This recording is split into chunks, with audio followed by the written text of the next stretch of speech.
Hello, welcome to Local Edition. I'm Leslie Leyton. You may know the President of the United States recently traveled to Cuba, but you might not know that one of our local congressmen, Alan Lowenthal, went along with him. And he's here now to tell us about that trip and his impressions. Welcome. Thank you, Leslie. It's a pleasure to be here. So you were able to travel with the President to Right. Cuba. How did you get to go along? Well, I was invited. It was a bipartisan delegation of both senators, members of Congress, House, and Republicans and Democrats. And I had previously gone to Cuba with the understanding of learning more about the embargo and some of the issues. And then when I had returned from this congressional visit, we were invited to the White House, and I shared my impressions of Cuba with the White House. And out of that meeting came an invitation to accompany the President. You know, how did your impressions of Cuba before this recent visit change after you went there this time? Well, it's very interesting. The first thing was the tremendous warmth of the Cuban people. They live 90 miles away from the United States. They are huge fans of the United States. They have been waiting for this relationship to begin to change.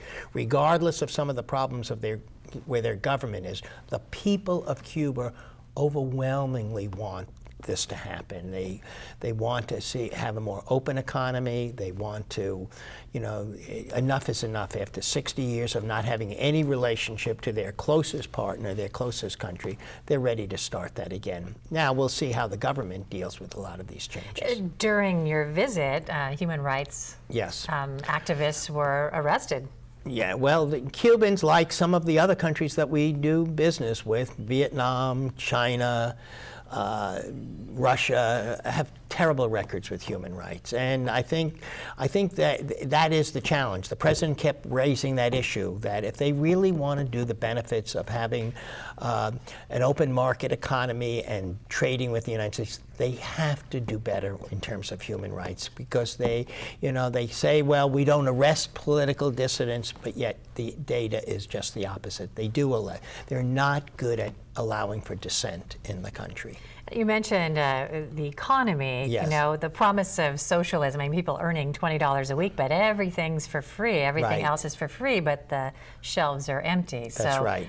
Nothing for free. Right. Well, what happened was the Cuban economy for many years, for 40 or 50 years, was really a satellite of the Soviet Union.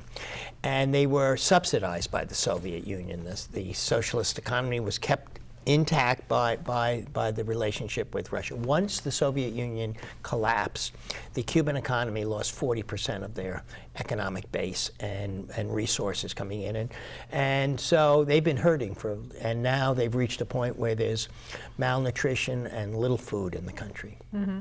Where do you see changes being made instead of just promises? Well, I think that what has to happen is, if the Congress wants to move forward even further, we have to lift the embargo. We have an embargo, and the problem with the embargo is while there are numbers of American companies and other companies that want to do business with Cuba, they can't get any credit, because American banks and European banks know that with a U.S. embargo on Cuba, that anytime they lend money or front money to businesses to go into Cuba to set up, to sell their goods, that they run the risk of being sanctioned itself. So one of the things that has to happen is the ability to remove this embargo. The other part is on the part of the Cubans. They have to reduce their tight control over their economy and allow entrepreneurs and the development of a business class and a middle class, and they have to change their human rights issue problems. This is certainly the developing start of a news story. It isn't. It is the beginning of a news story. We're moving from isolation to diplomacy, to meeting with them. Thank you so much. Thank you.